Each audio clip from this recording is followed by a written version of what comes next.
Unbalanced forces, problem set 2, friction, question 3. A child's sled is treated with PTFE, aka Teflon, then pulled across dry snow. The coefficient of static friction is given, which by the way is a very small coefficient of friction. That lines up with what we know about Teflon. It is an incredibly slippery substance when put in contact with just about anything else. Suppose the child pulling this sled is able to apply a maximum pulling force of 75 newtons, was the maximum weight the sled could carry. Maximum weight the sled could carry. I started with a force diagram. I know the four forces by name pretty easily. I don't necessarily know, when starting to draw this diagram, which forces are equal to each other. So let's talk about that right now. Normal force and gravitational force, I'm going to set those equal to each other. I want F net in the y direction to be 0 because I'm not told that this sled is accelerating up and down. It doesn't sound like it's a rocket ship blasting off the ground. It's just sliding across the snow.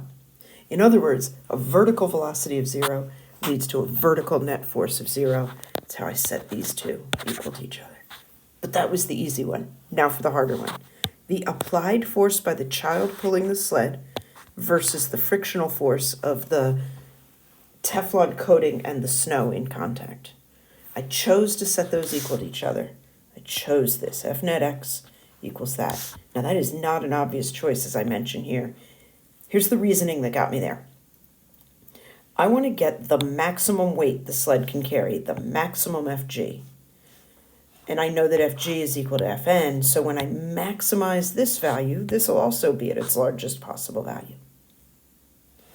And I know that the friction equation says this. Force friction is mu times force normal. So if I've already said I'm going to maximize normal force, I would use the normal force in this calculation to get the friction force. And now the final non-obvious step. The friction force is maximized whenever the horizontal force is balanced, right? So we've seen cases where there's a tiny frictional force versus an applied force. The sled is accelerating versus a huge frictional force and an applied force balancing each other out. So the maximum friction force happens when the horizontal force is balanced. And I drew this picture of this graph that we saw when we did the friction lab before the break. And you might recall that in the static zone, before the sled cart starts moving, you apply an increasingly large amount of force, and you're pulling and you're pulling and you're pulling, and the sled's not moving and the sled's not moving, and then eventually it breaks free. Right? This moment here, this peak, right around that gray dotted line, that's where the friction force is coming up, where the applied force is coming up to meet the maximum friction force. I think of this maximum force here as the breaking free amount of force it takes to get something sliding. All right, I've set all that up, but really it comes down to FF equals mu times Fn. So I pretty quickly get to that.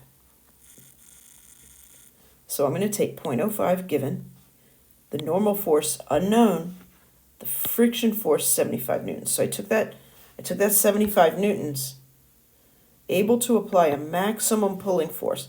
If this is 75 newtons, so is this. And if this is 75 newtons, and this is 0.05, you can solve for Fn. I divided 75 by 0.05, got 1,500 newtons. So when the normal force is 1,500 newtons, so is the gravitational force 1,500 newtons. That's how I got the maximum weight of the sled, and I guess all of its contents too, is 1,500 newtons. The entire problem really rests on me making these assumptions here, 1, 2, 3, 4, and that's really huge. I guess I don't know where else I might have put that 75 newtons, right? So you put 75 here, and if it doesn't balance with the frictional force, then you're left saying like, well, I'm stuck with 75 newtons here and something less than 75 newtons here. By setting them equal, that gave me a path forward. So maybe the final advice I might give you is, if you're ever unsure whether two forces are equal in size, ask yourself, could they be? Can I imagine a scenario? Can I explain a scenario where two forces balance out? And that might give you a path forward in the problem. Thanks for asking. This was a good question.